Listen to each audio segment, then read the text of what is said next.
코로나19 사태로 인종주의의 민낯이 수면 위로 드러나기 시작하면서 우리 사회에 만연한 인종차별 세태를 철폐해야 한다는 움직임이 거세지고 있습니다. 물리적인 차별 행위 외에도 눈에 보이지 않는 미시적 차별까지 규탄하고 고발하겠다는 사회적 소수자들도 점차 늘어나는 분위기입니다.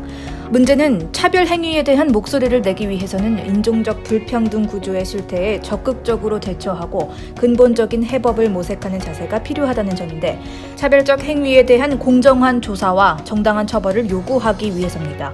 인종차별을 규제하고 처벌할 법적 장치와 해결법은 어떤 것들이 있는지 홍준기 고용인권 전문 변호사의 자문을 통해 자세히 들여다봤습니다. 일반적으로 인권법하에서 정의되는 차별이란 인종과 같은 특성에 따른 잘못된 대우를 의미합니다. 고용과 같은 특정 분야에서 해를 끼치거나 부정적으로 대하는 경우, 인종과 같은 개인적 특성이 해를 끼치는 이유 중 하나인 경우, 부정적인 행동에 대한 정당성이 없는 경우가 인권법이 차별로 구분되는 경우에 속합니다. 특히 인권법하에는 고용과 임차, 대중이 관례적으로 이용할 수 있는 서비스, 노동조합 또는 직업협회 및 출판물의 분야들이 모두 차별을 하지 않을 권리와 의무를 지닙니다. 인종차별과 인종차별적 폭력 사건에 직면한 이들에게는 두 가지의 공식적인 해결 절차가 있는데, 그 첫 번째는 경찰 신고입니다. 인종차별적 사건 보고는 중호범죄에 대응하는 형사 절차의 일부로 직면한 일이 임박한 위험을 초래했다면 경찰 신고가 우선시되어야 합니다. 또 다른 하나는 차별을 다루는 인권법을 이용하는 절차입니다. 직면한 일이 임박한 위험을 초래하지 않는다면 법률 상담을 통해 상황을 가늠하고 해결 방안을 검토하는 것이 중요합니다. 특히 인종차별을 경험했다면 비시주 인권법에 따라 비시 인권조사위원회를 통해 소장을 제기할 수 있습니다. 구체적으로 일상에서 경험하는 상황에서 차별로 구분되는 사례로는, 가령 어떤 사람이 특정인이 동양인이기 때문에 주택 판매를 거부할 시 인권법 하에는 차별로 간주됩니다.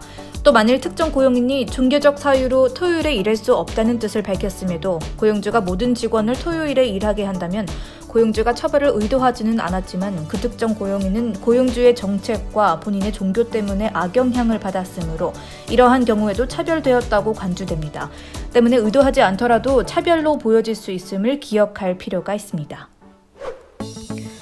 유색인종이라는 이유로 임금과 승진 문제에 있어 부당한 대우를 받은 경우에도 인종차별로 분류될 수 있습니다. 고용과 임금은 인권법 하에 권리와 의무가 존재하는 분야들이며, 그 중에서도 인종은 보호받는 특성을 가집니다.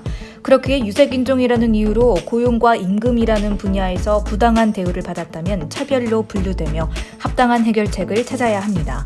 추가적으로 조사위원회는 인종, 피부색, 조상 및 출신지의 근거가 결합하여 인종적 정체성을 차별의 근거로 정의할 수 있다고 말합니다. 때문에 직장에서 이와 같은 차별을 받았다면 포괄적으로 상황을 평가해 해결책을 찾는 것을 권합니다. 중호범죄 혹은 인종차별을 당했다는 사실을 증명하는 주요 방법에는 증인과 선서, 그리고 진술 및 녹음이 포함됩니다. 보편적으로 문서 증거들이 사용되며 종종 음성 녹음과 드물게는 영상 기록 또한 사용됩니다. 한 가지 염두할 점은 컴플레인트가 진행되면서 제출된 증거들에 대한 조사 또한 이루어질 수 있다는 것입니다. 그렇게 실제로 발생한 일에 대해 연대 순으로 꼼꼼하게 기록 및 언급된 증거물을 포함시켜 남기는 것을 추천합니다.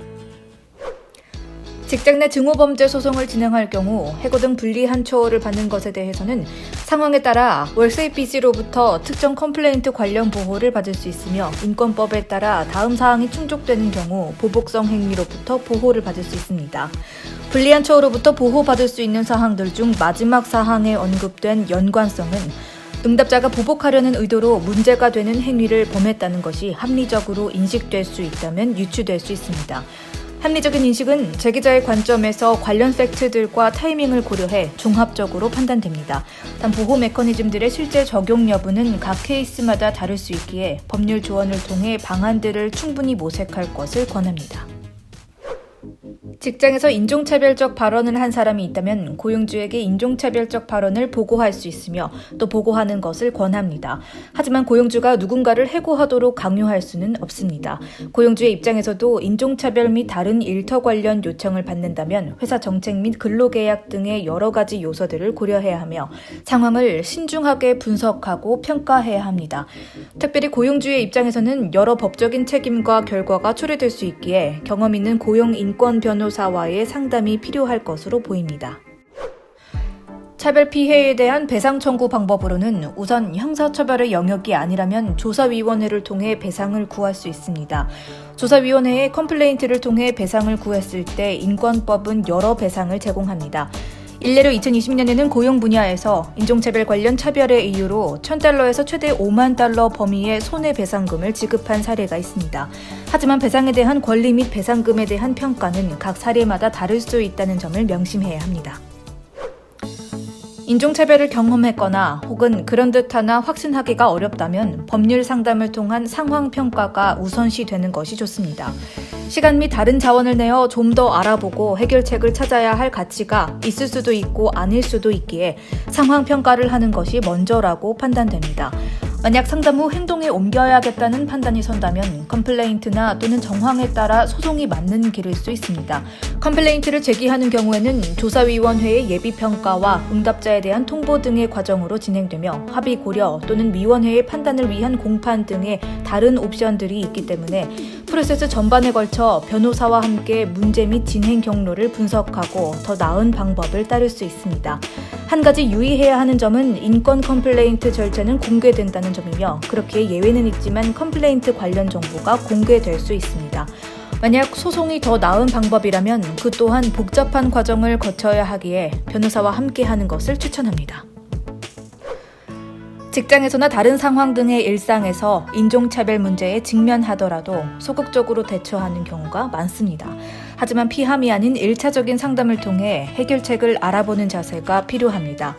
변호사 선임 비용 또는 시간 소모 문제 때문에 망설이게 되는 것이 사실이지만 여러 가지 방법이 있음을 인지하고 자신의 상황에 맞다고 생각되는 방법을 찾는 것이 중요합니다.